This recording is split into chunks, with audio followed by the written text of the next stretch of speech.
Gentlemen, welcome to your HSBN Media Day press conference. Coach, if you could begin by introducing yourself and also the players you have here with you. We have on our left-hand side here Adrian Figueroa. He's our first baseman, and he's a two-way guy. He was one of the guys that carried us to the Final Four last year. We have our third baseman over here, Luis Espinosa. He was a transfer from Coral Gables Senior High School, also at University of Miami commit. Or in the back, we have Nicholas Patelli. He's our catcher. He's our leader. He's our captain. He carries the team. He was here part of the Final Four team. And on our left here, we have Matthew Corpus, who's from Ferguson High School. And one of our top athletes. He's also a signee. And yourself. My name is Ralph Suarez, and I'm the head baseball coach at Doral Academy.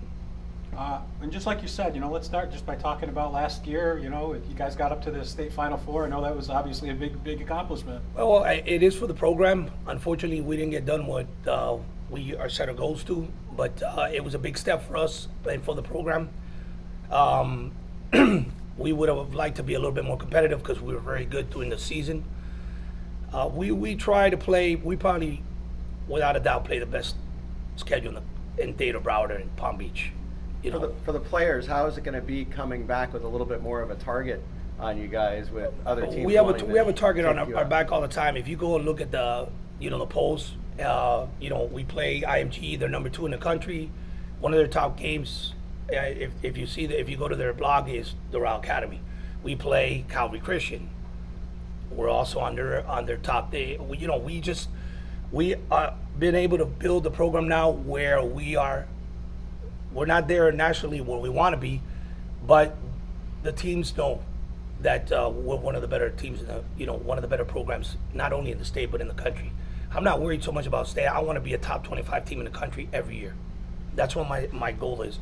And getting to build the turf field, and we have beautiful facilities, and these boys put in a tremendous amount of time and dedication. They don't have a lot of time for themselves.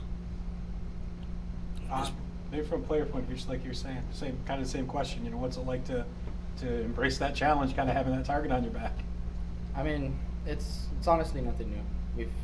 We've been having this target for a couple of years now, and now I think getting to where we were last year, unfortunately not being able to finish it, but I think a lot of us have the experience and what it's like to be up there on the main stage. So. You hit on a whole bunch of the things that you talked about are all of the stuff I'm here ready to talk about with you, so it's like where to begin, but let's talk a little bit about the schedule you guys play, because again, it is as competitive as they get. Yeah, we're going to start off next week. We play Cardinal Gibbons. Obviously, they have the Timmy boy that plays on the USA team. He's very good. We open up against them on Tuesday. Then we'll probably, if everything if we can get by them, we'll probably play St. Thomas, who's a top 25 team, which we played extremely tough last year. We were actually ahead late in that game and lost the game in the last inning. And then from there, we go to play Pace and Heritage within a 5-day span, which both are top 25. Then we end up going to Nevada to play in the Bishop Gorman tournament this year. We're going to the West Coast to play up there. We'll play Basic, who won the state championship last year in Nevada. And, we'll look at all the challenges, and then we get back, and we face Calvary and IMG's national team. We actually go up there and play their national team, who has 4 All-Americans on that team. But this all gets you right. One of the things that I'm most proud of this year is that we have about 14 kids signed. We have 2022 kid that's already committed to Florida. We have our 2 first basemen. My backup first baseman's committed to FIU already. So it's all coming together. The hard work, dedication. And playing against, playing that kind of schedule. We don't play a normal high school schedule. That's one of my old days when I was at Brito.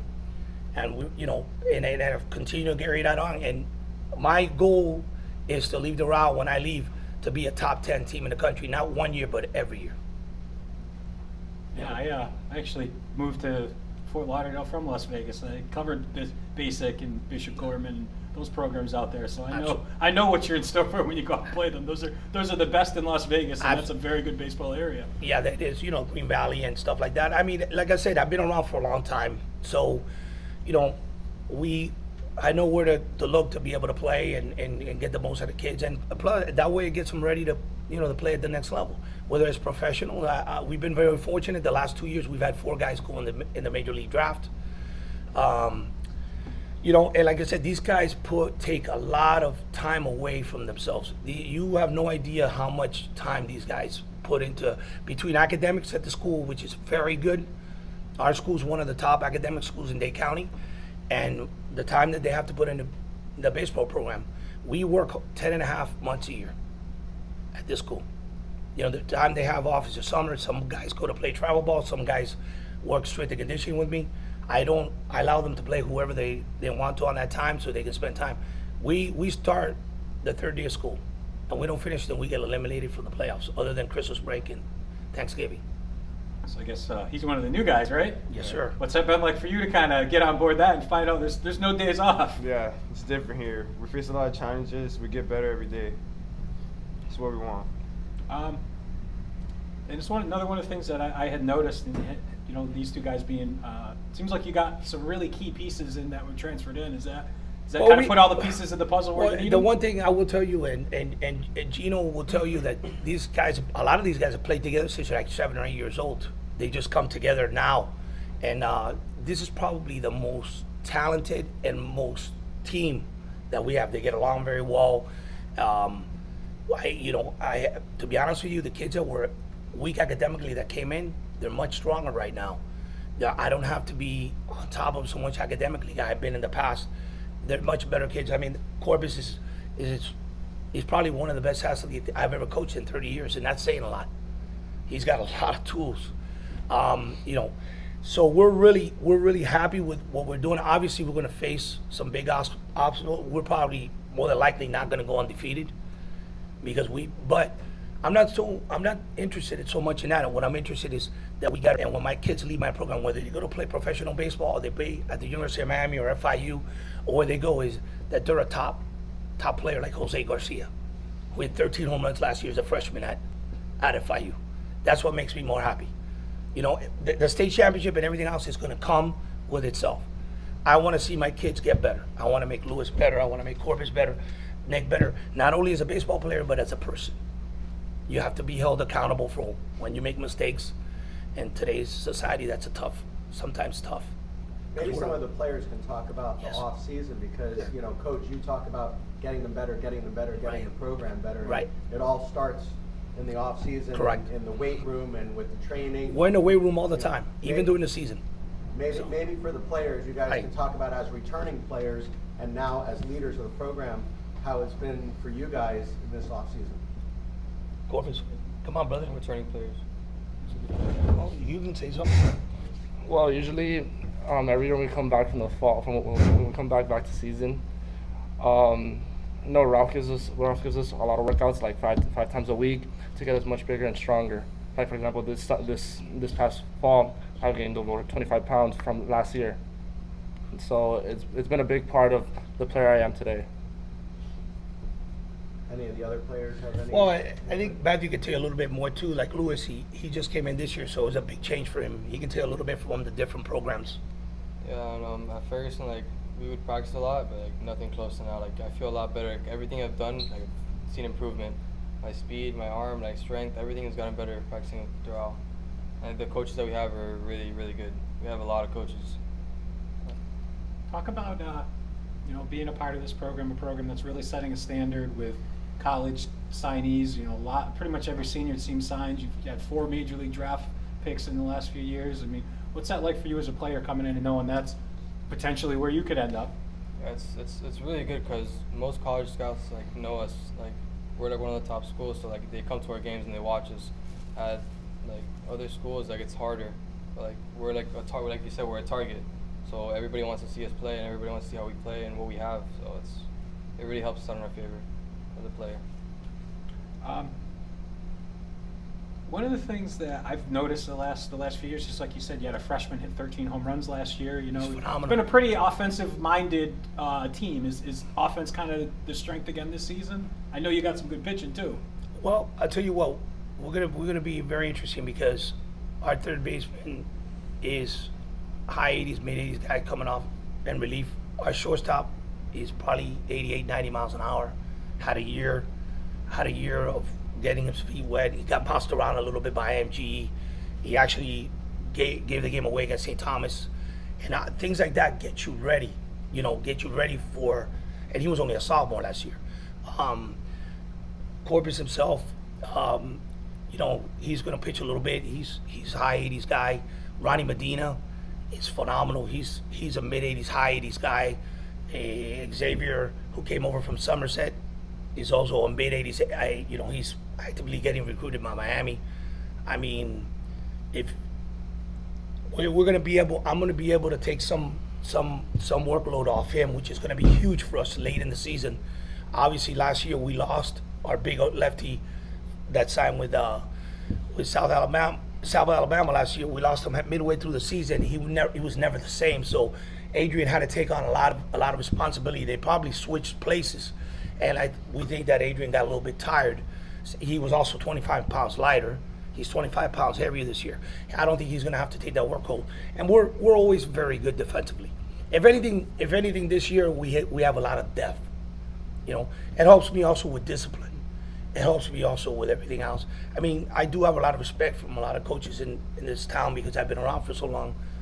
So Miami will be at a lot of our games. FIU's at our games a lot in the fall.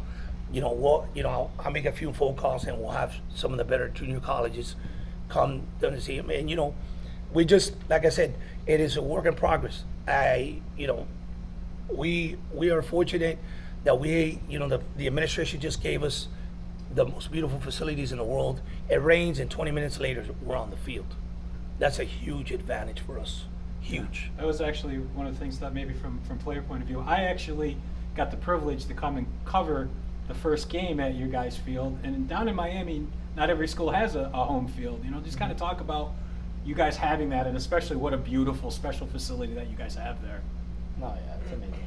It's amazing to think maybe like 4 years ago there wasn't even a field built there. It was dirt and rocks everywhere. So having the field that we have now, multi-million-dollar field, it's good. It's nice.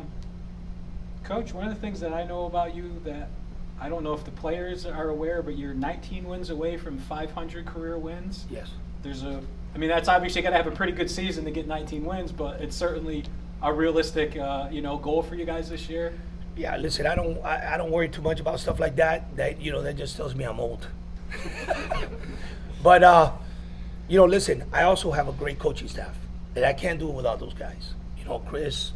I have two Chris's. I have a couple of alumni kids that came back, and they're doing a great job. I have a great strength and conditioning coach, Mark, and then I have my pitching coach that's been with me. That's like my brother's been with me for like 25 years. That he's great, but he drives me nuts. And then I have Gino, who does an unbelievable job with the paperwork, and it's a group effort. It's not only me. Obviously, I'm the one who drives the boat, and I push the kids and stuff like that. But I'm very fortunate, again, that my administration gives me the opportunity to have so many coaches on the staff, and that makes a big difference because, as a head coach, you're only as good as your assistants. You're only as good as your assistants. Those guys put a lot of time. I demand a lot. So it's, that's the way I was brought up. I built that burrito program from nothing. There was nothing there. Zero. My last year there, I had 6 guys drafted from that high school team. That's still a record. Us at Seminole High School. And one of them, I think, is a pretty big name I've nowadays. been to like 18 or 19 finals. So I've been very fortunate. There's a lot of great high school coaches all over the country that never get a chance to go to a finals. Listen to this, Tristan Casa didn't go to a finals. And he was a first round pick. So I feel myself very fortunate that I have gotten an opportunity to go that many times to the finals. And some of it is luck and some of it is hard work and coaching. We got to wrap it up, but I had Okay. one more thing that I really wanted to touch base on with you because it's a topic I enjoy as well. One of the things that you would mention you wouldn't mind seeing changed in the high school game Oh, is absolutely. less summer ball and better instruction. If you can just elaborate a little on that. I just think that the summer ball has become too much of a big business now. We're not spending enough time teaching kids fundamentals, working on swings. We have too many kids overextending pitching wise. They need to take some time off, work on their arm strength, work on throwing programs and stuff like that. This has become just too big of a business now. and it's hurting baseball. And I'll be honest with you, I hope the state changes to the top 32, because I think it's not only going to help baseball, it's going to help high school in general. We're going to be able to get the Vanderbilts and LSU to come down here and see, you know, Doral and Venice and Douglas and Heritage. They're not going to come down to see one team. And if you have 32 teams in the same bracket, that are the best teams, you're going to get Tennessee to come down here. You're going to get, then guess what? Then high school becomes relevant again, and then people think that if you don't play travel ball, you don't sign. This gentleman right here is a great athlete. He's played summer ball until he didn't get to Doral, he didn't sign. Okay? Now, unfortunately, you know, not every high school team and not everybody has a coach who has been around as long as I have. But I think if we want high school to be relevant again, we need to go to that system. You know, and again, if you're not good enough 2 years from now, they're going to drop you. And it's going to give opportunities for some of the public schools that don't have the same funding that we have to be competitive. You know, and it's not just going to be for baseball. I just think it's general for all the sports. It's going to make high school again, and it's going to hurt AAU. It's going to hurt travel ball some, and it's going to bring back to high school, which like the only sport right now it works like that is football. Well, here's to bringing it back to baseball. You know, I'm 100% in agreement with you, guys.